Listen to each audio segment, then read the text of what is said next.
একটা গ্রামের মাঠে দুই গরু, বিল্লু আর টিল্লু, দুজনেই মিলে ঘাস খাচ্ছে আর বিশ্রাম নিচ্ছে। হঠাৎ বিল্লু একটু চিন্তিত হয়ে ওঠে। আরে টিল্লু, তুই শুনেছিস নাকি সরকার আমাদের জন্য একটি নতুন আসনি দিয়েছে? আসনি? সেটা আবার কি? নতুন ধরনের ঘাস নাকি? ঘাসের নতুন স্কিম দিলে তো ভালোই হবে। আরে না না, সেটা ঘাসের বিষয় না, এটা গরুদের সুবিধার জন্য একটা সরকারি প্রোগ্রাম। শুনলাম দুধের উন্নত বাড়াতে নাকি আরো উন্নত খাবার দিবে আমাদের। উন্নত খাবার মানে কি? কেক পেট্রি দিবে নাকি? সেই হলে ভালোই হতো। সারাদিন ঘাস না খেয়ে মজার কিছু খাইতে পাইতাম। আরে না না, কেক না। সরকার বলছে আমাদের স্বাস্থ্য ঠিক রাখতে উন্নত ঘাস আর পুষ্টিকর খাবার দেবে,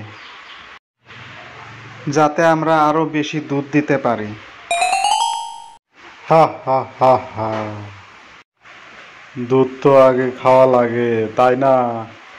বেশি খাবার খেয়ে দুধ বানাবো আর মানুষ সেটা খাবে। Oh my God. এ যেন আমরা খেতে খেতে মানুষের চা বাড়াচ্ছি। আচ্ছা বিল্লু, এই আসনেতে কি আমরা গরুরা কোনো ছুটি পাবো? মানে এতদিন ধরে দুধ দিয়ে যাচ্ছি, একটু বিশ্রাম দিলে তো মন্দ হয় না। হা হা হা হা হা। আরে সরকার তো আমাদের জন্য ছুটি দেবে না, তবে শুনলাম কিছু জায়গায় বিনামূল্যে চিকিৎসার ব্যবস্থা হবে, গরুরাও হাসপাতাল পাবে। হা হা হা হা। গরুর হাসপাতাল? সেখানে কি হবে? ডাক্তার এসে আমাদের ঘাস প্রেসক্রাইব করবে নাকি? না রে টিল্লু, সিরিয়াস বিষয়। যদি কখনো আমাদের পেট খারাপ হয় বা দুধ কমে যায়, তাহলে সেই চিকিৎসা দিতে সরকার ব্যবস্থা নেবে।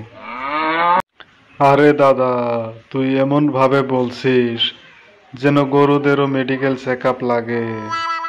দর্শক বন্ধুরা, ভিডিওটা ভালো লাগলে লাইক, কমেন্ট আর সাবস্ক্রাইব করতে ভুলবেন না।